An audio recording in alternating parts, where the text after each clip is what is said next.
नमस्कार विद्यार्थी मित्रांनो, मागील 10 दिवस माझ्या काही वैयक्तिक अडचणींमुळे मी व्हिडिओज पोस्ट करू शकलो नाही. त्याबद्दल सगळ्यांची मी क्षमा मागतो. आता इथून पुढं आपण 8 ते 9 दिवस PCM CET जी की 19 एप्रिलला सुरू होणार आहे, त्याकरिता PYQs मध्ये PCM चे पेपर्स पाहणार आहोत. सो 11th मे 2024 शिफ्ट 1 म्हणजेच मॉर्निंग शिफ्टचा हा पेपर आहे 11 मेचा गेल्या वर्षीचा. चला पाहूयात one by one. So friends, first question is on the screen. Identify the major product म्हणजेच 99% जो प्रॉडक्ट आहे तो तुम्हाला खालील ऑप्शन्स मधून शोधायचा आहे. त्यासाठी तुम्हाला काय दिलेलं आहे की आयसोब्युटेन दिलेलं आहे मित्रांनो, आणि त्याला ब्रोमीन सोबत ट्रीट करायचं आहे in presence of UV light. So साहजिकच आयसोब्युटेन जर असेल, हे पहा, हा आहे आपला आयसोब्युटेन, आणि मग ब्रोमीनला जर याच्यासोबत रिएक्ट केलं तर हा हायड्रोजन निघून जाईल आणि त्या ठिकाणी ब्रोमीन येईल. It means it form tertiary butyl bromide, आणि त्याच्याकरता ऑप्शन बी असेल मित्रांनो. सो इझी कॅटेगरी क्वेश्चन होता. Let's move to the next question of this series. Which among the following pair of properties are intensive. Intensive properties काय असतात मित्रांनो, तर ज्या प्रॉपर्टीज मॅटर वरती डिपेंड नसतात त्यांना आपण काय म्हणतो, intensive properties. The properties which are independent of amount of substance. Amount of substance वर डिपेंड नसणाऱ्या, independent on amount of substance, matter वरती डिपेंड नसणाऱ्या प्रॉपर्टीज. मग कोणत्या त्या दोन प्रॉपर्टीज आहेत ज्या की मॅटर वरती डिपेंड नाही. तुम्ही बघू शकता सरफेस टेन्शन आणि विस्कॉसिटी हा पहिलाच ऑप्शन याचा आन्सर असेल, कारण मास ही अमाऊंट डिपेंडंट सबस्टन्स आहे किंवा प्रॉपर्टी जी आहे ती एक्सटेन्सिव्ह प्रॉपर्टी. मग टेम्परेचर ही सुद्धा त्याच्याशी कोरिलेटेडच आहे. इंटरनल एनर्जी अमाऊंट ऑफ सबस्टन्सवर डिपेंड. बॉइलिंग पॉइंट जरी असेल इंटेन्सिव्ह तरी इंटरनल एनर्जी नाही. हीट कॅपॅसिटी आणि स्पेसिफिक हीट याच्यामध्ये स्पेसिफिक हीट इंटेन्सिव्ह आहे, परंतु हीट कॅपॅसिटी जी आहे मित्रांनो ती जी आहे ती एक्सटेन्सिव्ह प्रॉपर्टी आहे. सो आपल्याला पेअर पाहिजे, म्हणजे दोन्हीही प्रॉपर्टीज कशा पाहिजेत, इंटेन्सिव्ह पाहिजेत. सरफेस टेन्शन आणि विस्कॉसिटी ही जी कंप्लीट पेअर आहे ती कशी आहे मित्रांनो, इंटेन्सिव्ह आहे. So let's move to the next. तिसरा क्वेश्चन आहे, which of the following equations gives angular momentum of an electron in a stationary orbit. तुम्ही बघू शकताय angular momentum of electron in stationery orbit. मित्रांनो, स्ट्रक्चर ऑफ ॲटम मधला हा साधा सोपा सरळ क्वेश्चन आहे आणि तुम्हाला याचा आन्सर यायला पाहिजे, तुम्हाला माहिती पाहिजे. ज्याला फॉर्म्युला पाठ त्यानेच फिजिकल केमिस्ट्रीचा नाद करायचा, बाकीच्यांनी नाद करायचा नाही. MVR is equal to NH upon 2π हा असतो त्याचा फॉर्म्युला. मग चेक करा ऑप्शन मध्ये कोणता ऑप्शन येईल ते.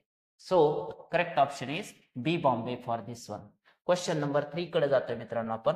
Question number 4. Which element from the following has lowest ionization एन्थॅल्पी.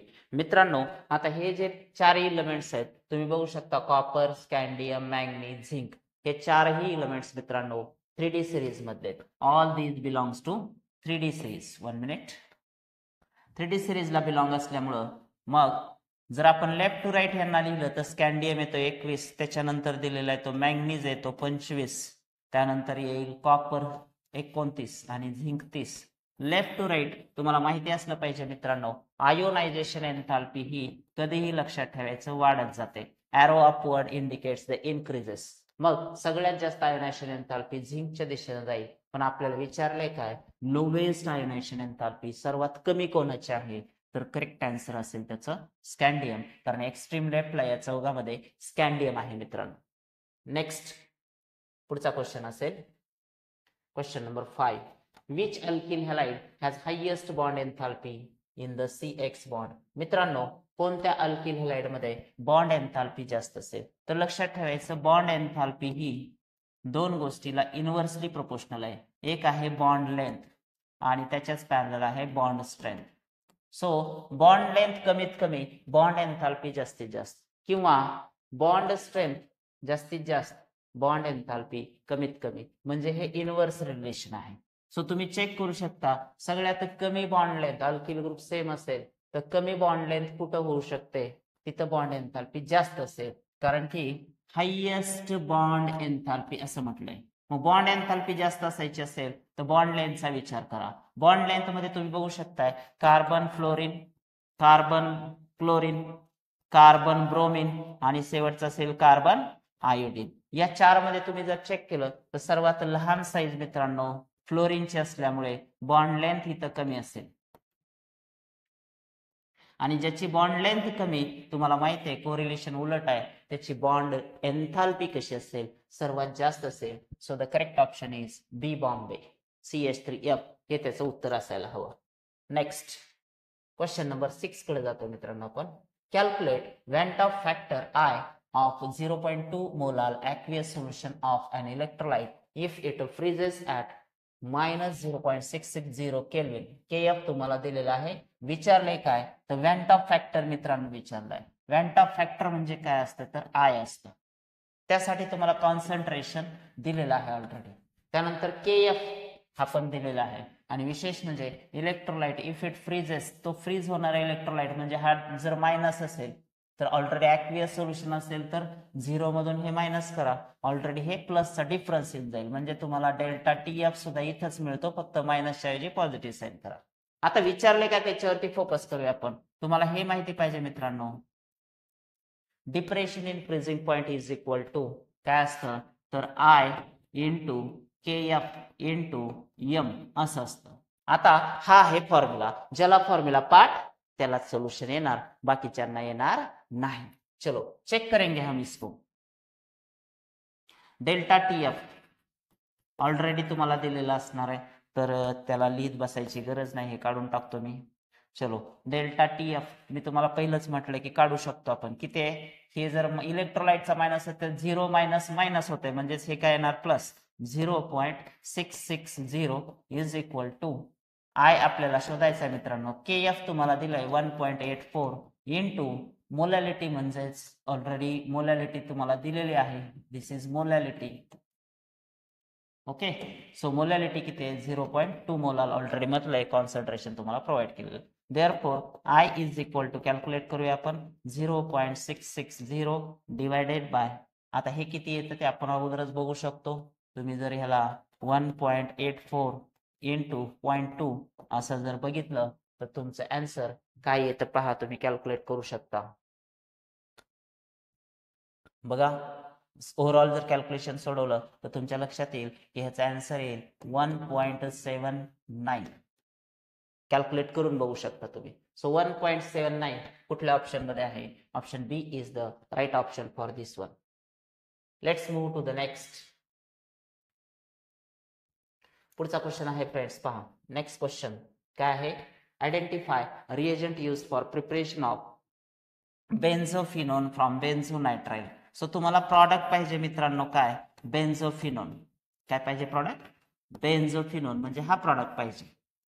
आणि कशापासून बनवा म्हणताय त्याच्याकडे पण लक्ष द्या. कशापासून बनवा म्हणाले हे की आयडेंटिफाय रिएजंट, तुम्हाला रिएजंट विचारलाय. मग साहजिकच जर तुम्ही विचार केला तर ग्रिग्नार्ड्स रिएजंट लागेल, कारण की तुम्हाला बेन्झोफिनोन बनवायचं आणि बेन्झोनायट्राइल दिलाय. ऑलरेडी सबस्ट्रेट तुमच्याकडे आहे, म्हणजेच कोण आहे सायनोबेन्झिन आहे. मग सायनोबेन्झिनला कोणासोबत रिएक्ट करावं लागेल तर साहजिकच असा ग्रिग्नार्ड रिएजंट वापरा ज्याच्यामध्ये फेनिल ग्रुप असेल.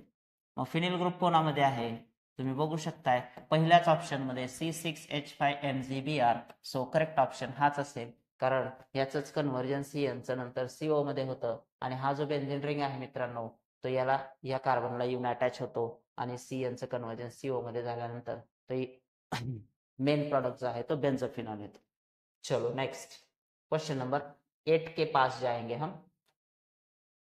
पहा which of the following is an elementary reaction. खाली दिलेल्यापैकी इलेमेंटरी रिएक्शन कोणती आहे ते ओळखा म्हणतंय. इलेमेंटरी रिएक्शनचा सगळ्यात महत्वाचा अर्थ मित्रांनो लक्षात ठेवा, ती सिंपल असते, एकतर कॉम्प्लेक्स नसते. दुसरी गोष्ट काय असते सिंगल स्टेप असते, single step.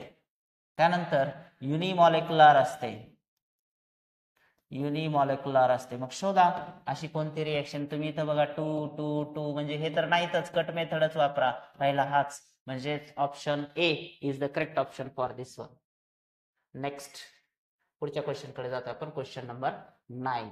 Which compound from the following contains an atom in its ring. खालीलपैकी कोणत्या कंपाऊंड मध्ये एन ॲटम असेल म्हणतात मित्रांनो. फ्युरानचं स्ट्रक्चर तुम्हाला सांगतो. फ्युरान असा असतो, ज्याच्यामध्ये ऑक्सिजन असतो मित्रांनो. हा फ्युरान आहे. THF ह्याचाच भाऊ आहे, फक्त लक्षात ठेवायचं बिगर ऑक्सिजन वाला घ्यायचं. हा झाला THF आपला. त्यानंतर थायोफिन. थायो म्हटलं की लक्षात ठेवा मित्रांनो असतो कोण, सल्फर. आणि शेवटचा राहिला पायरोल. तर पायरोल पण यांच्यासारखाच असतो, फक्त यांचा हेट्रोॲटम बदल असतो, तो असतो नायट्रोजन. सो थायो पण कळला तुम्हाला. त्यानंतर पायरोल मध्ये आपल्याला नायट्रोजन दिसतो. तर त्यांनी एवढंच विचारलंय की एन ॲटम कोणाकडे आहे. तुमचं उत्तर काय पाहिजे, pyrrole is the correct option for this one. Next question for the series. 10वा क्वेश्चन काय पहा. परत एकदा न्यूमेरिकल आलेला आहे मित्रांनो. पहा, 2 moles of an ideal gas expands isothermally. Expand होतो म्हणजेच डब्ल्यू साइन मित्रांनो निगेटिव्ह येणार, लक्षात ठेवा. कारण system does the work on the surrounding. System हे सराउंडिंग वर वर्क डन करते. From 5 to 10 dm3. त्यानंतर व्हॉल्यूम पण तुम्हाला लक्षात येते. हा V1 आहे आणि हा V2 आहे आपला. Okay. At a constant external pressure of 1.5 bar. Calculate work done. So तुम्हाला वर्क डन कॅल्क्युलेट करायचं. W is equal to minus P external into delta V असं असतं. सो प्रेशर तुम्हाला ऑलरेडी दिलाय मित्रांनो. किती दिलेलं आहे पहा, 1.5 आहे. Minus inside the bracket V2 किती आहे आपला, 10 आहे. 10 मायनस V1 किती आहे, 5. सो इझिली कॅल्क्युलेट करू शकता. मायनस 1.5 इंटू 10 मायनस 5 किती झाला मित्रांनो, 5. सो इंटू 5, 15×5 = 75 मायनस 7.5 हे असेल मित्रांनो वर्क डन. किती सोपा न्यूमेरिकल दिला होता. अगदी तुम्हाला 10 ते 15 सेकंदात त्याचं उत्तर काढता येऊ शकतं मित्रांनो. चेक करू शकता विथ साइन. मायनस 7.5 dm3 बार हे तुम्हाला इथं दिसेल. 10. Next question. मी अगदी 1च मिनिटात पाणी पिऊन वापस आलो. तोपर्यंत तुम्ही पुढचा क्वेश्चन बघू शकता मित्रांनो. चेक करूया आपण next question. Question number 11 is on the screen. अभी अभी 1 मिनट में मैं वापिस आया. तब तक क्वेश्चन मित्रांनो चेक करा न्यूमेरिकल काय दिलेलं आहे. What is the wave number. तुम्हाला वेव्ह नंबर विचारलेला आहे त्यांनी. इज इक्वल टू वेव्ह नंबरचं लक्षात ठेवा. RH इनसाइड द ब्रॅकेट काय असतं, 1/n1 square minus 1/n2 square. हा फॉर्म्युला लक्षात ठेवायचा वेव्ह नंबरसाठी.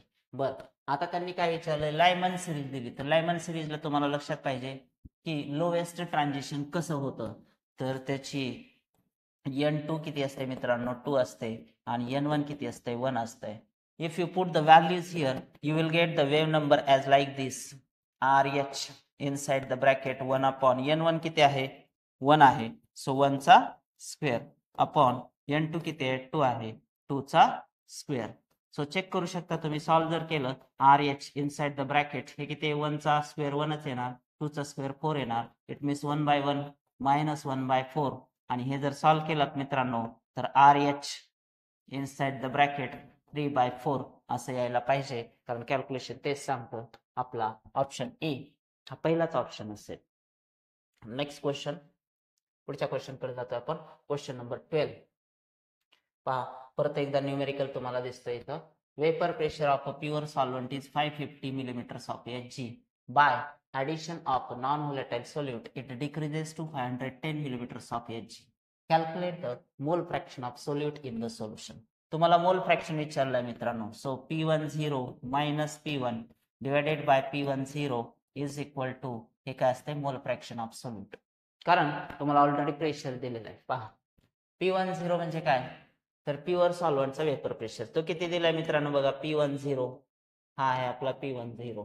त्याच्यानंतर जो डिक्रीज झाला तिथं म्हणजे सोल्युशनचा किती दिलाय, P1 तो किती दिलाय, 510. So 550 minus 510 divided by P10 म्हणजे परत एकदा 550. जर हे सॉल्व केलं मित्रांनो तर तुमच्या लक्षात येईल काय यायला पाहिजे आन्सर. बघा, 40/550. So you will get the answer as like this. If you solve this one, 4/51, it is 1 by किती चेक करू शकता तुम्ही, 4/55 आहे. 4/55 चा आन्सर किती येत आहे तुम्ही चेक करू शकता. याला जर तुम्ही 400 बनवलं मित्रांनो, 400, तर तुम्हाला काय करावं लागेल, 0.0 घ्यावं लागेल. 0.0 कारण आपण दोन हे करतोय, झिरोज त्याच्यावरती वाढवतोय. आणि 50 जर 55 आहे, 50 गुणिले 8 केलं तर 8 पंचे 40, परंतु हे 55 असल्यामुळे काय होतंय की आपल्याला 8चा नाही भाग लागणार, 7चा लागणार. मग 0.07 असं राऊंड ऑफ मध्ये कुठं तुम्हाला उत्तर मिळतंय बघू शकता तुम्ही. हे तर 2 आहे, हे तर 0.6 आहे, हे 0.5 आहे. 0.072 म्हणजे एकच नंबर आहे जो की त्या उत्तराच्या जवळपास जाऊ शकतो. मी काय केलं नीट बघा. 4 भागिले 55 करा किंवा 400 भागिले आपण 2 झिरोज वाढवले. 2 झिरोज वाढवल्यानंतर आपोआपच -2 ची पॉवर लागत होती तिथं. -2 ची पॉवर नंतर आपण काढून टाकली तर 0.07 येते. मग 0.07 ऑप्शन बी मध्ये आहे. Next question.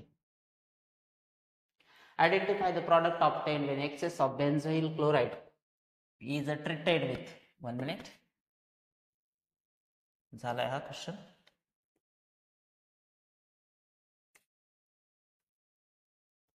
हा, identify the product obtained when excess of benzoyl chloride. काय म्हणते ते? बेन्झोइल क्लोराइड घ्या म्हणते. बेन्झोइल क्लोराइड कोणासोबत रिएक्ट करायचं मित्रांनो?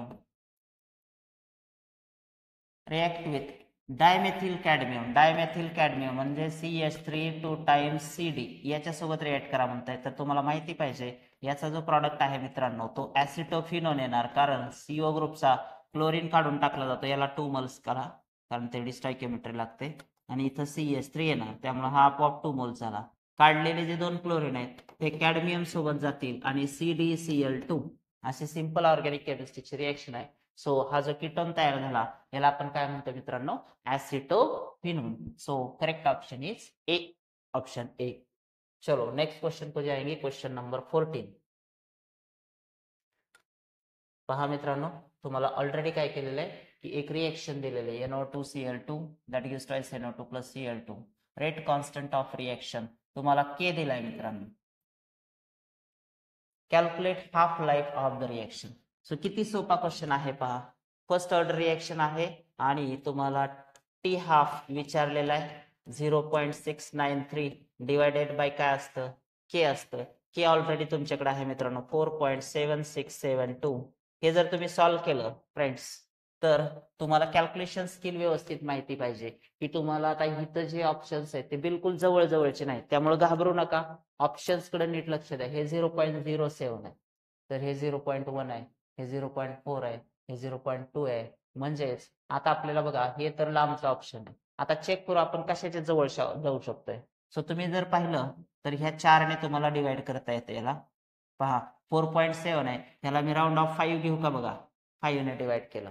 ओके, 5 ने जर डिवाइड करतोय तुम्ही डिनॉमिनेटर वाढवला म्हणजे आपलं उत्तर आहे त्याच्यापेक्षा थोडं कमी येणार आहे, कारण की 4.7 आहे पण मी राऊंड ऑफ काय केलंय? 5 केलंय. मग आहे त्यापेक्षा थोडंसं कमी. मग आपण बघायचं थोडं वाढवून कुठं आहे ते. 5 ने जर ह्याला डिवाइड केलं तर काय ते पहा 0.5 1 5 किती राहत आहेत? 5 त्रिक 15 5 21 5 त्रिक 15 पहा 5 त्रिक 15 म्हणजे 0.13. 0.13च्या जवळचं उत्तर कोणतं आहे ह्याच्यापैकी? बघा बरं. हे आहे का? बिलकुलच नाही. हे आहे का? नाही. हे आहे का? नाही. राहिलं मग हे एकच 0.14. मी तुम्हाला अगोदरच म्हटलं होतं 4.7 ला आपण 5 केलं आणि 5 ने डिवाइड केलं ह्या 0.693 ला तर ते 0.13 दाखवत. मग 0.13च्या अगदी जवळचा ऑप्शन कोण आहे? 0.14. त्यामुळं फार डोकं लावायची गरज नाही. तुमचं करेक्ट ऑप्शन काय असेल? बी बॉम्बे. चलो next. Which from following compounds is obtained when glucose is heated with HI for longer time? खूप साधी सोपी सरळ ग्लुकोजची रिएक्शन दिली मित्रांनो. काय आहे? ग्लुकोजला जर लॉंग टाइम हीट केलं HI सोबत तर तुम्हाला माहिती असलं पाहिजे एन हेक्सेन हा प्रॉडक्ट असतो. सिंपल इन्फॉर्मेटिव्ह रिएक्शन आहे. Option C is the right option. Question number 16. In Haber's process, the production of ammonia K2O is. तुम्हाला माहिती पाहिजे. परत एकदा इन्फॉर्मेटिव्ह क्वेश्चन आहे मित्रांनो. 5 सेकंड्स क्वेश्चन. असे क्वेश्चन तुम्हाला लवकर मार्क्स देतात. K2O कोण आहे? तर तो प्रोमोटर असतो मित्रांनो. It is used as promoter. K2O is what? Promoter. लक्षात ठेवायचं. Informative question. Next one. 17. An ideal gas expands against constant external pressure of 2 bar from 5 liters to 8 liters and absorbs 10 kilojoules of heat. What is the delta U of the system? खूप सोपा question आहे मित्रांनो. पहा तुम्हाला दाखवतो मी कसा सोपा आहे ते. तुम्हाला विचारलंय काय? डेल्टा यू विचारलंय. डेल्टा यू काय असतंय तर Q प्लस W असतंय. हा तर आहे आपला according to thermodynamics law. Okay, त्यानंतर आता याच्यात त्यांनी काय दिलंय, 10 किलो ज्यूल्स ऑफ हीट ही काय केली जाते, ऍब्सॉर्ब केली जाते. म्हणजेच क्यू जी आहे ती प्लस क्यूच आहे दिलेली ऑलरेडी. डब्ल्यू मात्र आपल्याला काढायचे. मग डब्ल्यू साठी काय करा, डब्ल्यूचा फॉर्म्युला काय, minus P external into delta V. Put the values. Pressure किती दिलाय मित्रांनो, 2 bar, so minus 2 inside the bracket. V2 किती आहे पहा, 5 to 8 म्हणजेच 8 मायनस 5. हे जर सॉल्व्ह केलं तुम्ही, 8 मायनस 5 किती येते, 3 इंटू 2 किती आलं हे 6. सो 6 काय आहे, तर 6 तुमचं कशामध्ये आन्सर येणार आहे, ऑलरेडी ज्यूल्स मध्ये की किलो ज्यूल्स मध्ये. तर तुमचं आन्सर जे आहे डब्ल्यूचं ते कशात आलं, किलो ज्यूल्स मध्ये आलं. ओके, मग सॉरी हे कशामध्ये आलंय, ज्यूल्स मध्ये आलंय. मग ज्यूल्स मध्ये का आलं, तर ऑलरेडी तुम्हाला pressure bar litre atmosphere bar आहे ना, so it is converted into joules. Litre ऍटमॉस्फिअरला ज्यूल्स मध्ये कन्वर्ट केलं तर ते किती येते मित्रांनो पहा, 1 लिटर ऍटमॉस्फिअर बार. हे जे वर्क डन आहे ते इक्वॅलंट असतं 100 ज्यूल्सच्या. मग हे 6 ज्यूल आहे, तर 6 लिटर ऍटमॉस्फिअर बार आहे, लिटर ऍटमॉस्फिअर बार. हे झालं त्याचं वर्क डनचं ऍक्च्युअल युनिट. आता ह्याला आपण ज्यूल्स मध्ये घेतलं तर हे किती येत आहे, मायनस 600 ज्यूल्स, कारण की 1 लिटर ऍटमॉस्फिअर बार किती असते, 100 ज्यूल्स असते. आता हे ज्यूल्स मध्ये घेतलं, पण वर्क डन जे आहे आपलं ते ज्यूल्स मध्ये आणि क्यू जे आहे ते किलो ज्यूल्स मध्ये. मग हे कसं ऍडिशन करणार आपण या फॉर्म्युल्यामध्ये, तर ह्याला किलो ज्यूल मध्ये करूयात. If you convert this into kilo joule, it will become minus 600 into 10 to the power of minus 3. आता हे झालं किलो ज्यूल मध्ये, कारण मायनस 3 ने मल्टिप्लाय केलं आपण. बट आता ह्याला सोपं करून घेऊ आपण. हा जर एक्सपोनंट काढून टाकला तर हे येते बघा मायनस 0.6, कारण 3 ने डेसिमल पॉईंट डावीकडे, किलो ज्यूल्स. आता हे किलो ज्यूल मध्ये आलं. का आणलं, कारण की आपलं क्यू जे आहे ते ऑलरेडी कशामध्ये, किलो ज्यूल मध्ये. देअरफॉर डेल्टा यू विचारला होता आपल्याला, delta U is equal to किती होता हा, 10 किलो ज्यूल. बघा इथं आहे क्यू ची व्हॅल्यू ठेवली. डब्ल्यू ते पण घेतले आपण, किती आहे, plus inside the bracket minus 0.6 kilo joule. मग तुम्ही बघू शकताय 10 मधून 0.6 गेला मित्रांनो, किती झाला हे 9.4 आला, 9.4 किलो ज्यूल्स. पण उत्तर तर ज्यूल मध्ये. मग परत एकदा किलो ज्यूलला ज्यूल मध्ये आणायचं तर 10 टू द पॉवर ऑफ 3 ने मल्टिप्लाय करा. 10 टू द पॉवर ऑफ 3 ने मल्टिप्लाय केलं म्हणजे किती झालं, 9400 joule. So delta U is equal to 9400 joules. कुठं दिसते तुम्हाला, ऑप्शन बी मध्ये दिसतंय. So this is the correct option for this one. Okay, let's move to the next question. पुढच्या क्वेश्चनला जाऊयात आपण. Question 18, which of the following compounds follows the octet rule. Simple informative question, chemical bonding मध्ये होता मित्रांनो. हे जर तुम्ही बघितलं H2SO4 तर तुमच्या लक्षात यायला पाहिजे सल्फर. तुम्ही चेक करा बघा, ऑक्टेट आहे का एक्सपॅन्डेड ऑक्टेट आहे. तुम्ही जर इलेक्ट्रॉन्स मोजले सल्फरच्या सराउंडिंगला 2 4 6 8 10 12, सो 12 इलेक्ट्रॉन्स, एक्सपॅन्डेड ऑक्टेट आहे हा. मग हा गेला. NO2 ऑड इलेक्ट्रॉन आहे मित्रांनो, ऑड इलेक्ट्रॉन स्पेसिस, हे तर माहित पाहिजे तुम्हाला. SCl2 हा ऑक्टेट रूल फॉलो करतो. आणि SF6 ह्याच्यामध्ये पण 6 बॉन्ड आहेत म्हणजे 12 इलेक्ट्रॉन्स. एक्सपॅन्डेड ऑक्टेट हा पण असेल, हा एक्सपॅन्डेड ऑक्टेट. मग खरा ऑक्टेट रूल कोण फॉलो करतो, SCl2. Option C is the correct option for this one. Next, identify the type of hybridization present in NiCN4 2-. 1 minute. चलो पुढचा क्वेश्चन बघा. Identify the type of hybridization present in NiCN4 2-. सो लक्षात घ्या सायनाइडच्या बाबतीत आता हायब्रिडायझेशन काय ते विचारतात ते. NiCN4 2-. निकेल. आता निकेल मध्ये तुम्ही जे पण हायब्रिडायझेशन आहे 3D बघा, तर त्याचा ऑक्सिडेशन नंबर किती येतो निकेलचा.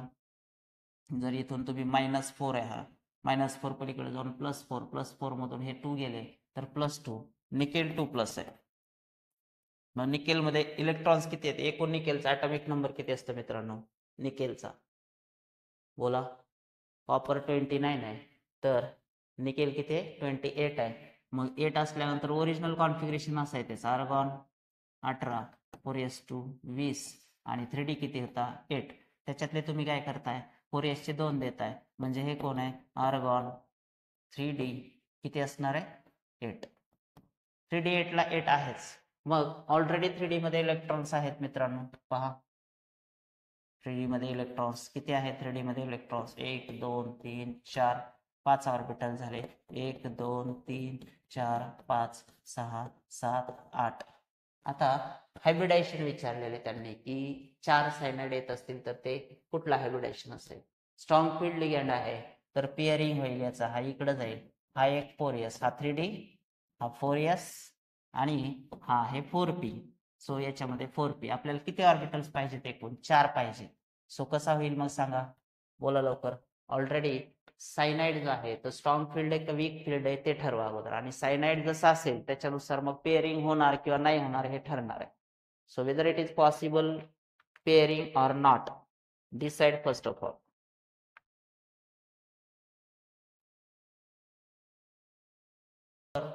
Pairing before hybridisation. सो का सायनाइड हा कसा आहे, स्ट्रॉंग फील्ड लिगँड आहे. स्ट्रॉंग फील्ड लिगँड म्हणलं तर pairing before hybridisation, before hybridisation हे लक्षात ठेवा.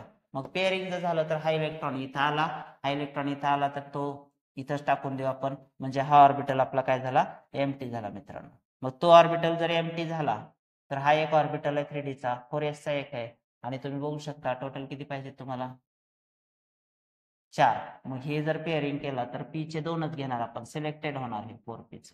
मग काय काय आलंय, d चा 1, s चा 1 आणि p चे किती आले 2. सो dsp2 हायब्रिडायझेशन कुठे आहे पहा, dsp2 option B Bombay is the right answer for this question. Let's move to the next question. 20. Identify the false statement among the following. False statement कोणते आहे, चुकीची स्टेटमेंट कोणते आहे. तर ideal solution obeys Raoult's law over the entire range of temperature and concentration. हे तर true आहे, ideal सोल्युशनच्या बाबतीत ते खरी स्टेटमेंट आहे. For ideal solution delta mixture V is equal to 0, म्हणजेच delta V change in volume 0 असतो. हे पण आयडियल सोल्युशन साठी ट्रू आहे मित्रांनो. Non ideal solution do not obey Raoul's law over the entire range of concentration. हे पण खरं आहे. नॉन आयडियल सोल्युशन जे आहेत ते एंटायर रेंज ऑफ कॉन्सन्ट्रेशनला राउल्सला ओबे करत नाहीत.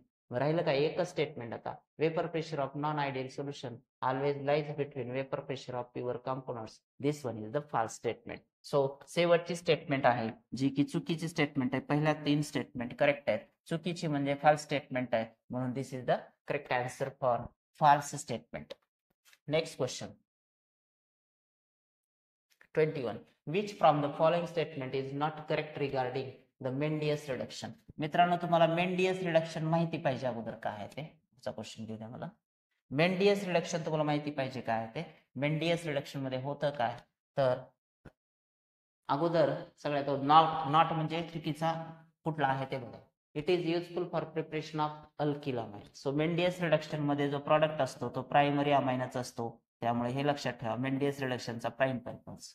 It is useful for preparation of primary amines. In this alkyl cyanides are reduce. हे पण ट्रू आहे, या रिएक्शन मध्ये अल्किल सायनाइडच रिडक्शन होतं मित्रांनो. In this sodium and ethanol. हे पण आहे की रिएजंट त्याचा कधीही हाच असतो, सोडियम अँड इथेनॉल हा रिएजंट असतो मित्रांनो. आणि in this method 1 carbon atom is lost in the form of CO2. बिलकुल नाही मित्रांनो, याच्यामध्ये या CN चं कन्व्हर्जन काय होत असतं तर ऍक्च्युली RCH2NH2 होतो. म्हणजेच जो कार्बन असतो सायनाइडचा त्याचं कन्व्हर्जन मेथिलीन ग्रुपमध्ये होत असतं आणि त्यामुळे कार्बन चेन लेंथ वाढते. ऍक्च्युली या मेंडियस रिडक्शनला काय म्हणतात लक्षात ठेवा, स्टेप अप प्रोसेस. त्याला का बरं स्टेप अप प्रोसेस म्हणतात, त्याचं कारण आहे कारण कार्बन चेन लेंथ वाढते मित्रांनो. म्हणजे जर आपण इकडे 2 कार्बनचा सायनाइड वापरला जसं की मेथिल सायनाइड आहे तर तुम्हाला मिळणारा प्रॉडक्ट हा इथिलामाइन मिळतो.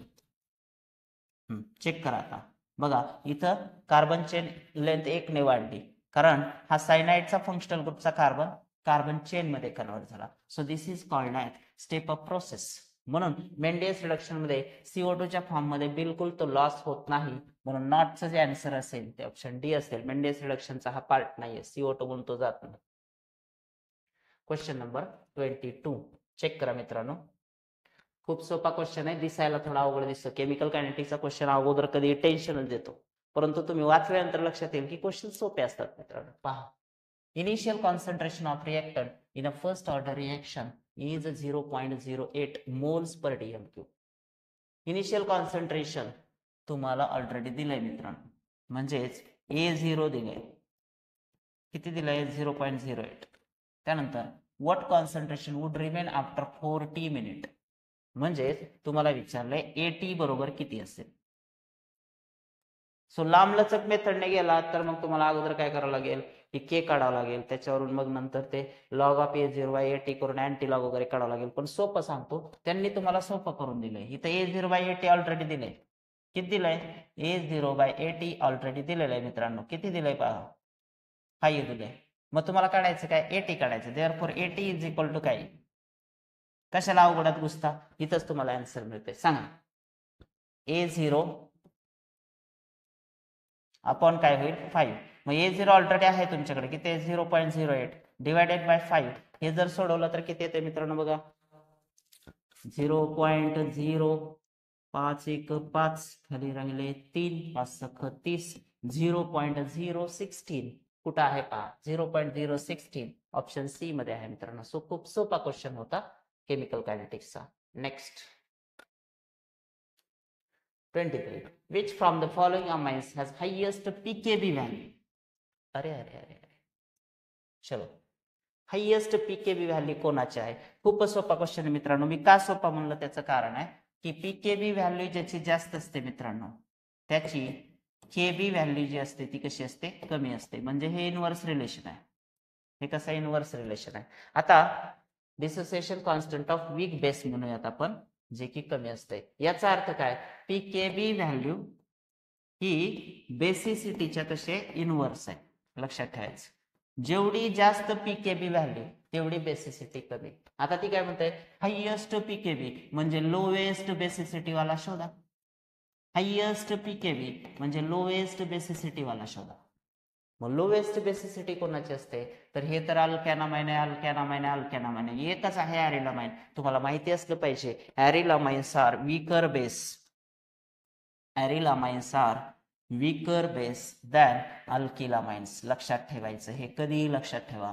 मग ऑलरेडी ॲरिलामाइन एकच आहे ज्याची बेसिसिटी कमी आहे मित्रांनो. So option A is the right answer for highest pKb, कारण ज्याची पीकेबी जास्त त्याची बेसिसिटी कमी असते. चलो नेक्स्ट क्वेश्चन, क्वेश्चन नंबर 24 के पास जा रहे हम. 24 पहा, 24वां क्वेश्चन मित्रांनो. What is oxidation number of S in SO3 2-? So तुम्ही चेक करू शकता मित्रांनो, SO3 2- मध्ये ऑक्सिडेशन नंबर सल्फरचा चेक करायचा आहे. X प्लस पहा किती येणार आहे, 3 × -2 is equal to -2. So x is equal to x - 6 is equal to -2, x is equal to 6 - 2, x is equal to +4. So खूप सोपं आहे कॅल्क्युलेशन करणं. ऑक्सिडेशन स्टेट +4 ऑप्शन सी असेल त्याचा करेक्ट ऑप्शन. चलो नेक्स्ट क्वेश्चन नंबर 25. 25व्या क्वेश्चन कडे चाललोय मित्रांनो आपण. पहा 25th क्वेश्चन काय आहे आपला. When fused NaCl undergoes electrolysis, the product obtained is 1 minute.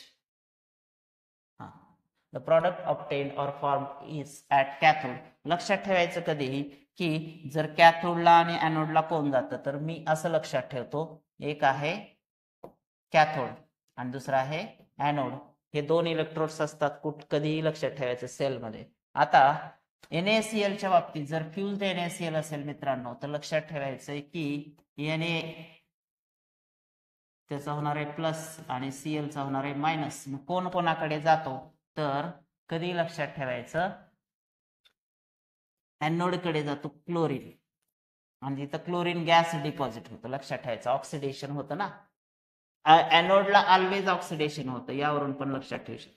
आणि सोडियमला काय पाहिजे, इलेक्ट्रॉन पाहिजे. Na प्लस आहे, त्यामुळे तो कुठं जातो, कॅथोड कडे जातो. त्याच्याकडे त्याला इलेक्ट्रॉन्स मिळतात. Na प्लसला +1 इलेक्ट्रॉन मिळाला तर सोडियम लिक्विड तयार होतो तिथं. फक्त इथं फरक एवढा आहे की ऑप्शन्स मध्ये लिक्विड सोडियम दिलाच नाही, ऍक्च्युली हे लिक्विड पाहिजे होतं. आणि हे प्रिंट एरर आहे किंवा विद्यार्थ्यांच्या मेमरी बेस पेपर असल्यामुळे थोडाफार एरर तिथं असू शकतो. करेक्ट ऑप्शन जो आहे तो सोडियमचा येईल मित्रांनो.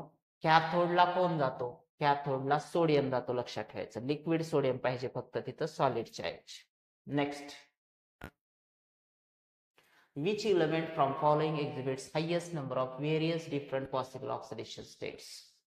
सगळ्यात जास्त ऑक्सिडेशन स्टेट. आता तुम्ही बघा इथं 3D सिरीज आहे मित्रांनो. 3D सिरीज मध्ये कुठल्याही 3Dच नाही, 3D 4D 5D कोणती पण सिरीज असू द्या, ऑक्सिडेशन स्टेट अशी वाढत जाते. म्हणजे मिडलला ती सगळ्यात जास्त आहे. मग मिडल एलिमेंट कोणता आहे बघा. जर आपण एक्स्ट्रीम लेफ्टला बघितलं ह्याच्यामध्ये तर क्रोमियम 24 आहे, मॅंगनीज 25 आहे, त्याच्यानंतर निकेल आहे, त्याच्यानंतर इथं फेरस पण दिलेला आहे. सो इथं फेरस टाकतो मी. हा क्रम आहे सगळा. मग मिडलला कोण आहे? Manganese. Highest number of oxidation state मॅंगनीजची +7 पर्यंत आहे मित्रांनो, फेरस पेक्षा पण जास्त. So manganese is the right answer for that वर highest oxidation state. 27. Which among the following has lowest boiling point? सर्वात कमी बॉइलिंग पॉईंट कोणाचा आहे मित्रांनो? सो बॉइलिंग पॉईंट लक्षात ठेवायचं कधीही कशाला डिपेंडंट असतो? Molecular mass. मग तुम्ही चेक करा ना याच्यात मॉलिक्युलर मास कोणाचं जास्त आहे, लोवेस्ट म्हणाले. मग लोवेस्ट कोणाचं असेल? ब्रोमीन म्हणलं तर जास्त आहे ना क्लोरीन पेक्षा त्याचा ॲटॉमिक मास. इथं तर 2 ब्रोमीन आहेत, इथं तर 3 ब्रोमीन आहेत. म्हणजे हे कटलं हे कटलं हे कटलं, राहिलं कोण? क्लोरोमिथेन वाला एकच, म्हणजे त्याचा कमी बॉइलिंग पॉईंट असेल. का? मॉलिक्युलर मास सर्वात कमी आहे त्याच. सो ब्रोमीन पेक्षा कमी क्लोरीन आहे. ऑलरेडी तुम्ही जर बघितलं तर मिथेन मिथेन मिथेनच आहे, म्हणजेच फरक फक्त हॅलोजनचा आहे. कमी ॲटॉमिक मास असलेला हॅलोजन त्याचा बॉइलिंग पॉईंट लोएस्ट असेल. Option A is the correct option. Next question पहा. A buffer solution is prepared by mixing 0.01 molar HCN. Oh my god. हाँ, बफर सोल्यूशन बद्दलचा क्वेश्चन आहे. टाइप करू आपण अगोदर. Buffer solution is prepared by mixing 0.01 molar HCN and 0.02 molar NaCN. एक तुम्हाला weak acid दिलाय आणि त्याचा सॉल्ट दिलाय. If Ka for HCN is 6.610 to the power of -10. Ka पण दिलेला आहे. What is the concentration of H plus ions in the solution? So मित्रांनो लक्षात ठेवा, हा जो बफर आहे तो तुम्हाला Ka म्हणजेच वीक ऍसिडचा बफर आहे. pH इज इक्वल टू काय असते लक्षात ठेवा, pKa plus log to the base 10 of concentration of वरती सॉल्ट असतं आणि खाली ऍसिडिक असल्यामुळे ऍसिड असतं. आता हे जर सगळं सॉल्व केलं तर तुमचा pH किती येतो ते चेक करावं लागेल तुम्हाला. व्हॅल्यू जर ठेवल्या तुम्ही सगळ्या तर अगोदर pH काढायचा आणि एकदा pH आला की pH इज इक्वल टू काय असतं? Negative log of H plus ion concentration असतं मित्रांनो. सो आपल्याला काय विचारले त्यांनी? H प्लस आयन काढा म्हणतायत. मग ह्याला आपण असं लिहू शकतो, H plus ion concentration is equal to anti log of pH. Overall जर तुम्ही कॅल्क्युलेट केलं मित्रांनो, पटपट पटपट व्हॅल्यूज ठेवा, तुम्हाला उत्तर येऊन जाईल. Correct answer here is 3.3 × 10⁻⁻6. बघा लवकर येते का? कमेंट बॉक्स मध्ये आन्सर द्या, पटकन सांगा.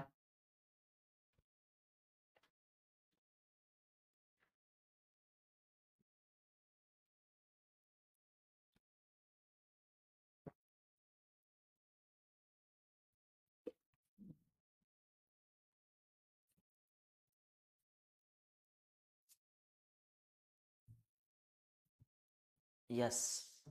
So correct option is B Bombay. ज्यांचं ज्यांचं आले त्यांनी मला सांगा कमेंट बॉक्स मध्ये, सर आम्ही काढलं होतं. pH काढून H प्लस काढायचा होता. 2 स्टेपचा फॉर्म्युला होता. 3.3 × 10⁻⁻10 इज द राईट आन्सर. चलो question number 29. Which reagent from the following is used for preparation of aliphatic aldehyde from nitriles? So Stephen reaction दिले मित्रांनो. तुम्हाला प्रॉडक्ट काय म्हणते ते? RCHO. आणि कशापासून काढा म्हणताय? RCN. सो सिंपल ऑर्गॅनिक केमिस्ट्री रिएक्शन लक्षात ठेवा. अशा वेळी स्टॅनस क्लोराइड इन HCl हा रिएजंट असतो. स्टीफेन रिएक्शन ही नेम रिएक्शन आहे, तुम्हाला पाठच ठेवावं लागतील रिएजंट अशा रिएक्शनचे. So SnCl to NaCl, option C is the correct reagent for this reaction. Question number 30 कडे जाऊ आपण. पहा, N type semiconductors is formed when silicon dope with phosphorus. पहिलाच ऑप्शन करेक्ट आहे, कारण N टाइप मध्ये निगेटिव्ह येतं. निगेटिव्हला तुम्हाला फॉस्फरस म्हणजे कोणत्या ग्रुपमध्ये बघा? नाना पाटेकर, ऐश्वर्या सबबिकारी. सो NPASSBBI ह्याच्यात हे ग्रुप 15 एलिमेंट्स आहेत सर्व मित्रांनो. तो फॉस्फरस इथंच येतो, म्हणून मग this is the option A which is correct option. Negative टाईपसाठी 1 इलेक्ट्रॉन एक्स्ट्रा राहावं लागेल, त्यासाठी ते एन टाईप सेमीकंडक्टर. त्यानंतर नेक्स्ट क्वेश्चन आहे आपला, which from the following polymer contains ester linkage. Nylon तर मित्रांनो पॉलिअमाइड आहे, लक्षात ठेवा. नायलॉन कोण आहे? पॉलिअमाइड आहे. सो CONH असते याच्यात.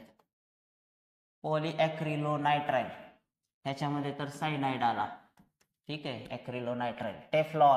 टेफ्लॉन मध्ये CF2 असं येणारं लिंकेज सगळं. PHBV इथं मात्र ईस्टर लिंकेज आहे मित्रांनो.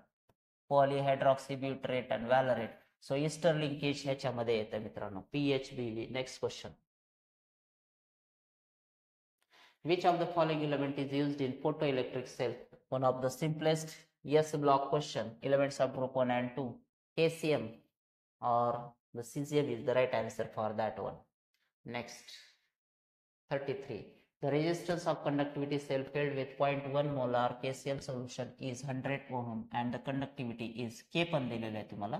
1 minute आपण टॅग करू याला. K किती दिलाय मित्रांनो बघा,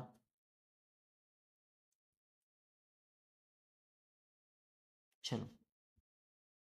कंडक्टिव्हिटी तुम्हाला इथं दिली K, त्याच्यानंतर हे कॉन्सन्ट्रेशन दिलेलं आहे आणि रेजिस्टन्स R दिलाय. विचारलंय काय? Cell constant of the cell what म्हणतंय. So B is equal to KR, लक्षात ठेवा ना. सो K ऑलरेडी दिलाय 1.70 10 to the power of -4 into R किती आहे मित्रांनो, तर 100 ओहम्स आहे. सो हे जर मल्टिप्लाय केलं, हे -4 आहे, 100 ला कॅन्सल करून टाका. 1.70 into 10 to the power of -2 आहे का तसं कुठं ऑप्शन मध्ये? -2 काढा मग. 0.0170 कुठे आहे बघा, 0.170. Option B Bombay is the right answer. खूप सोपं, 2 लाईन मधलं कॅल्क्युलेशन आहे, 1 मिनिटात येते मित्रांनो. चलो next, 34. What type of hybridization is involved in central atom of hybrid subgroup 16 element? लक्षात ठेवायचं मित्रांनो, 16 एलिमेंट म्हणलं की किती आले, तर तुम्हाला ग्रुप 16 म्हणलं की sp3 लक्षात राहायला पाहिजे, कारण की टेट्राहेड्रल जॉमेट्री अशा एलिमेंटची असते. Next, which from the following compounds is used to prepare a refrigerant R22. R22 मित्रांनो क्लोरोफॉर्म पासून तयार होतो, CHCl3. इन्फॉर्मेटिव्ह क्वेश्चन होता, खूप सोपा हॅलोजन डेरिव्हेटिव्हचा question. A monobasic acid is 5% dissociated. तुम्हाला परत एकदा क्वेश्चन विचारलेला, पर्सेंट डिसोसिएशन दिलेलं आहे. 1 minute. Once again to the same question. पहा, पर्सेंट डिसोसिएशन दिलेलं आहे, कॉन्सन्ट्रेशन दिलेलं आहे. Calculate the dissociation constant Ka विचारलाय. Ka तुम्हाला काढायचा आहे. सो सगळ्यात अगोदर तर अल्फा काढावा लागेल यासाठी. अल्फा इज इक्वल टू काय असतं सांगा, किंवा पर्सेंट डिसोसिएशनचा ओरिजिनल फॉर्म्युला आपण बघूयात. Percent dissociation is equal to alpha into काय असतंय 100. अल्फा इज इक्वल टू काय येईल, percent dissociation upon 100. Percent dissociation किती होतं, 5 डिवायडेड बाय 100 हे किती आलं बघा, पटकन सांगा. 5 divide by 100, so 5 into 10 to the power of -2. आता तुमच्याकडे काय आलं मित्रांनो, अल्फा. आणि Ka इज इक्वल टू काय असतंय, अल्फा स्क्वेअर C. मग अल्फा किती आला आपला, 5 into 10 to the power of -2 चा स्क्वेअर इंटू कॉन्सन्ट्रेशन किती आहे 0.02. कॅल्क्युलेट करा, 5 5 25, त्याचा स्क्वेअर घेतला आपण, 10 to the power of -4 झाला इंटू 0.02. हे सगळं जर सॉल्व्ह केलं तुम्ही, तर तुम्ही चेक करू शकताय, 25 दोन्ही 50, म्हणजे हे किती आलं 0.5 into 10 to the power of -4. कुठे दिलेलं आहे का पहा, नाही, 5 दिलेलं आहे. मग हा जर डेसिमल पॉईंट इथं गेला तर हा किती होईल, 5 into 10 to the power of -5. So option C is the right option for this question. सोपं कॅल्क्युलेशन होतं, फक्त जॉईंट फॉर्म्युला 2 फॉर्म्युले वापरायचे होते तुम्हाला. Identify the product obtained in the following reaction. तुम्हाला फिनॉल दिलाय फ्रेंड्स. फिनॉलला कन्वर्ट कशात करायचंय, CrO3 दिलाय, म्हणजे त्याचं ऑक्सिडेशन होणार. आणि असं जर झालं मित्रांनो, तर तुम्हाला प्रॉडक्ट हा मिळतो, लक्षात ठेवायचं. कोणता, हा दिसला. So option D is the right option for this one. Oxidation product आहे, स्ट्रॉंग ऑक्सिडायझिंग एजंट वापरला होता. नेक्स्ट 38. परत एकदा न्यूमेरिकल पहा. Metallic silver has FCC structure. FCC structure आहे, if radius of silver atom is 144 picometre. मित्रांनो radius दिले 144 picometre. याला आपण मीटर किंवा सेंटीमीटर मध्ये घेऊ शकतो. कशात घ्यायचं ते बघू आपण. What is the edge length of unit cell. आता इथं सेंटीमीटर दिलाय तर 144 पिकोमीटरला सेंटीमीटर मध्ये असते -10 सेंटीमीटर. ऑलरेडी तुम्हाला हे माहिती आहे का फॉर्म्युला काय एफसीसी साठी आर आणि ए चा. आर आणि ए चा फॉर्म्युला काय आहे मित्रांनो बोला लवकर. आर इज इक्वल टू कोरिलेशनशिप सांगताय मला √2/4. It's my mistake. बोला 0.3535 असं पण घेता येईल आपल्याला ए. पण विचारले काय edge length therefore A is equal to R म्हणजेच की ते 144 इंटू 10⁻⁻10 सेंटीमीटर साठी डिवायडेड बाय 0.3535. हे डायरेक्ट घेतले मी √2/4 चा. ओके. सो आता हे किती येते कॅल्क्युलेशन हे जर सोडवलं तुम्ही तर तुमचा आन्सर काय येते बोला पटकन. कोणाचा आन्सर येते सांगा मला बघू. फास्ट कोणाचं येते कमेंट बॉक्स मध्ये सांगा मला आन्सर.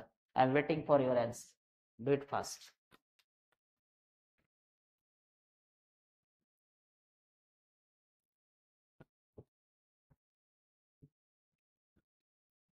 आलं मित्रांनो. हे जर तुम्ही सॉल्व्ह केलं साहजिकच तर तुमच्या लक्षात येईल. बोला लवकर. सांगू शकता. The answer is 4.07 into 10⁻⁻8. So correct option is option A. Calculate करून बघू शकता तुम्ही. Next 39. Which from following polymers needs dihydric alcohol and aromatic dicarboxylic acid for its synthesis. म्हणजे थोडक्यात काय तर मोनोमर्स तुम्हाला ऑलरेडी सांगितले त्यांनी. कोण पाहिजे तर डायहायड्रिक अल्कोहोल म्हणजे कोण इथिलीन ग्लायकॉल हाच असणार ना. दुसरा कोणता असणार. आणि दुसरा काय विचारले डायकार्बोक्सिलिक ऍसिड म्हणजे दोन बाजूला असा असणार मध्ये ही chain dicarboxylic acid for it synthesis. आठवून बघा कोणासाठी हे तर एकच आहे. नायलॉन 6 चा विषय नाही, बॅकेलाइटचा नाही, पॉलीअॅक्रिलामाइड नाही, डायक्रॉन. डायक्रॉन मध्येच हे दोन मोनोमर्स आहेत मित्रांनो डायकार्बोक्सिलिक ऍसिड आणि इथिलीन ग्लायकॉल. चलो next. Identify the fibrous protein from the following. सगळे जे आहेत लेग्युमेलिन, इन्सुलिन, सीरम अल्ब्युमिन हे ग्लोब्युलर प्रोटीन्स आहेत मित्रांनो. एकच आहे याच्यातला जो की फायब्रस आहे तो म्हणजे कुठला myosin is the right answer for this one. Question number 41. Which of the following has dipole induced dipole म्हणताय. Dipole induced dipole interaction as intermolecular force. Dipole induced dipole म्हटलं तर कोण येईल मित्रांनो अमोनिया आणि बेन्झिन. कारण अमोनियामध्ये डायपोल आहे परंतु बेन्झिन हा कसा आहे नॉन पोलार. मग अमोनियाच्या कॉन्टॅक्ट मध्ये बेन्झिन आल्यानंतर त्याच्यामध्ये काय होतं नॉन पोलार मध्ये पोलॅरिटी इंड्यूस होते. So this is dipole induce डायपोलचं एक्झाम्पल आहे. बाकी तुम्ही सगळे बघू शकता इथं ह्याच्यात पोलॅरिटी ह्याच्यात पोलॅरिटी ह्याच्यात पोलॅरिटी ह्याच्यात पोलॅरिटी. इथं काय दोघंही कसे नॉन पोलार आहेत त्याच्यामुळे विषयच नाही. ह्यांच्यात काय येणार आहे वॅन फोर्सेस येणार, लंडन फोर्सेस येणार, वीक फोर्सेस येणार. हे एकच आहे ज्याच्यामध्ये डायपोल इंड्यूस डायपोल होऊ शकतो. Next one. Question number 42. The conductivity of 0.02 molar KCl solution is. तुम्हाला पहा कंडक्टिव्हिटी के दिलेली. Concentration conductivity K. What is its molar conductivity. So simple formula आहे आपल्याकडे lambda is equal to 1000 K divided by C. So put the values, you will get the answer. Molar conductivity लॅम्बडाच विचारलेलं आहे. So 1000 into के किती दिले बघा 0.00250. अशा नंबरला बिलकुल घाबरायचं नाही मित्रांनो. खूप सोपे कॅल्क्युलेशन असते ते. पहा डिवायडेड बाय त्याचं कॉन्सन्ट्रेशन किती आहे 0.02. तुम्ही जर बघितलं तर किती सोपं कॅल्क्युलेशन आहे. पहा हे 1000 ने ह्याला मल्टिप्लाय केलं तर डेसिमल पॉईंट ही तेवढी मारेल म्हणजे हे किती आलं 2.50 डिवायडेड बाय ऑलरेडी हे पण गेलं हे पण गेलं. आता राहिलं काय 0.02. मग काय हे तुम्हाला येत नाही. 250 भागिले 2 किती येत आहे 250 डिवायडेड बाय 2 किती येत आहे 125. कुठे शोधा 125. 125 is the right answer for that one. चलो next. Which of the following pair of compounds cannot demonstrate law of multiple proportion. So law of multiple proportion साठी मित्रांनो काय पाहिजे एकाचं मास फिक्स पाहिजे म्हणजे एक एलिमेंट फिक्स पाहिजे आणि हे लॉ ऑफ मल्टिपल प्रोपोर्शन होऊ शकते. AB2 AB3 या पद्धतीने. मग ए कॉन्स्टंट पाहिजे. ह्याच्यातला ए कॉन्स्टंट इथं आहे, ऑक्सिजन बदलला, ठीक आहे. हे काय झालं आहे, हे कॅन नॉट म्हणतंय, हे ओबे करतंय, मग हे नाही. जे ओबे करत नाही ते शोधायचं. इथं पहा कार्बन आहे, समोर ऑक्सिजन बदललंय. इथं पण हायड्रोजन 2 आहे तर ऑक्सिजनचा अमाऊंट चेंज होत आहे. पण ह्या शेवटच्या बाबतीत बघा दोन्ही डिफरंट आहेत.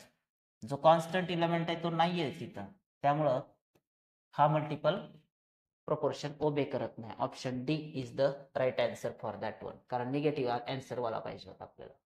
44. Which among the following p block elements forms colorless and odorless hydride? एकच एलिमेंट जो की कलरलेस आणि ऑर्डरलेस हायड्राइड तयार करू शकतो. पहा ऑक्सिजनचा काय होईल H2, नायट्रोजनचा काय व्हायलाय तुम्ही चेक करू शकताय, नायट्रोजनचा हायड्राइड NH3, अमोनिया तयार झाला जो की खूप स्ट्रॉंग ऑर्डर आहे अमोनियाला. सल्फर H2S, सेलेनियम H2Se, तो एकच आहे जो की कलरलेस आणि ऑर्डरलेस तयार करतो, तो म्हणजे कोण ऑक्सिजनचा. Next, what is the number of unpaired electrons present in COF63-? COF63- मध्ये अनपेड इलेक्ट्रॉनची संख्या किती आहे असं तुम्हाला विचारलंय मित्रांनो. अनपेड इलेक्ट्रॉन्स, तो अगोदर आपण काय करूयात की त्याचं ऑक्सिडेशन स्टेट बघूयात. COF63-. सो कोबाल्टचे ऑक्सिडेशन स्टेट किती येते, हे किती आहे 6x + -6 is equal to -3, x is equal to 6 - 3, x is equal to +3. So cobalt किती आहे मित्रांनो 3+. आता कोबाल्टचा ॲटॉमिक नंबर किती असतो Z27 असतो 27 मध्ये. मग आर्गॉन काय आला 18, 4s2 होता आणि 3d किती होता तर 7 होता. हे ओरिजिनल कॉन्फिगरेशन. मग 4s चे 2 गेले, 3dचा किती गेला 1 गेला, म्हणजेच किती राहिले 6. मग 6 इलेक्ट्रॉन जर आपण याच्यात टाकले मित्रांनो तर अनपेड किती राहतात बघा ना, 1 2 3 4 5 आणि 6. अनपेड किती राहिले ते आहेत अनपेड, तर 4 इलेक्ट्रॉन अनपेड राहतात. So correct option is option A. Next question, which from the following is called as Lucas reagent? खूप सोपा क्वेश्चन, परत एकदा हॅलोजन डायरेक्टचा मित्रांनो. ल्युकस रिएजंट म्हणलं की लक्षात ठेवायचं झिंक क्लोराइड आणि कसा अनहायड्रस. मग कुठं आहे पहा, झिंक क्लोराइड आणि HCl लागते कॉम्बिनेशन, अनहायड्रस झिंक क्लोराइड आणि HCl. कुठं आहे पहा, न्यूट्रल FeCl तरी असू शकत नाही, हा नाही, हा नाही, एकच राहिला concentrated HCl and ZnCl2. Option A is the correct option for this one. 47. Which among the following salts turns red litmus blue in its aqueous solution? लक्षात ठेवायचं मित्रांनो, सॉल्ट दिलेत तर ह्यांचं डिसोसिएशन करायचं. ह्याच्यात कोण कोण तयार होणार NaOH आणि H2SO4. पहिल्यामध्ये काय काय तयार व्हायलंय NaOH आणि H2SO4. सो दोघंही स्ट्रॉंग आहेत, मग कलर कसा चेंज होणार, नाही होणार. CH3COOH पाणी टाकल्यानंतर आणि हा NaOH, इथं पहा हा वीक ऍसिड आहे आणि हा स्ट्रॉंग बेस आहे. हे दोघंही कसे होते स्ट्रॉंग बेस स्ट्रॉंग ऍसिड, मग ह्यांचं नाही पॉसिबल. हे वीक ऍसिड आहे हे स्ट्रॉंग बेस आहे, सो याचा रेड टू ब्ल्यू होणार. विचारलेच काय रेड टू ब्ल्यू, तरी पण आपण पुढचे चेक करू. NH4 चा काय होणार NH4OH वीक बेस आहे आणि NO3 चा काय होणार HNO3 स्ट्रॉंग ऍसिड आहे. सो इथं उलट होणार आहे, इथं काय होईल ब्ल्यू टू रेड होईल. शेवटचा CuOH ट्वाइस होणार, CuOH ट्वाइस. आणि राहिला कोण मग HCl, हा पण काय होणार स्ट्रॉंग ऍसिड आहे वीक बेस आहे. म्हणजे इथं पण काय होणार स्ट्रॉंग ऍसिड असल्यामुळं रेड टू काय होणार ब्ल्यू. मग चेक करा मित्रांनो, इथं तर विशेष नाही, न्यूट्रल झाला हा दोन्ही स्ट्रॉंग असल्यामुळे. So no colour change, no colour change. इथं रेड टू ब्ल्यू म्हणजे एकच ऑप्शन आहे, हे ब्ल्यू टू रेड आहे, ब्ल्यू टू रेड, हे ब्ल्यू टू रेड हे आहे, पण red to blue red to blue. मग ब्ल्यू टू रेड कोण आहे आपल्याला, काय पाहिजे ब्ल्यू टू रेड नाही पाहिजे आपल्याला. 1 मिनिट, स्ट्रॉंग ऍसिड, हे शेवटचं माझं करेक्शन करू द्या मला. स्ट्रॉंग ऍसिड म्हणजे काय असणार strong acid blue to red. So आपल्याला काय पाहिजे रेड लिटमस टू ब्ल्यू पाहिजे. मग रेड लिटमस टू ब्ल्यू हे एवढाच आहे, कारण की हा स्ट्रॉंग बेस आहे, रेड टू ब्ल्यू कन्वर्ट व्हायला. सो स्ट्रॉंग बेस कडे जाणार म्हणजे ब्ल्यू कलर येणार, तर कोणता आहे ऍसिटिक ऍसिड. एकच ॲसिटिक ॲसिड आणि सोडियम हायड्रॉक्साईडचा, म्हणजे sodium acetate is the right answer. Next, which reagent from the following is used in Reimer Tiemann reaction. खूप सोपा क्वेश्चन होता, इन्फॉर्मेटिव्ह बेस्ड क्वेश्चन आहे. रिमर-टिमन रिॲक्शनचा हा रिएजंट असतो मित्रांनो, लक्षात ठेवायचं कधीही, RTMचा chloroform, aqueous NaOH and acid hydrolysis. So one of the special reagent for Remer-Tiemann reaction. Next, 49. What is the number of octahedral whites present in 0.2 moles of a compound forming HCP structure? लक्षात ठेवा मित्रांनो, 1 मोल ला किती असतील? 1 मोल ला बघू आपण. 1 मोल ला नंबर ऑफ ॲटम्स किती असतात? अवोगॅड्रोज नंबर. पण आपल्याला किती दिलंय? 0.2 मोल्स दिले. मग 0.2 मोल्स ला ॲटम्स किती असतील? नंबर ऑफ ॲटम्स काढू आपण अगोदर.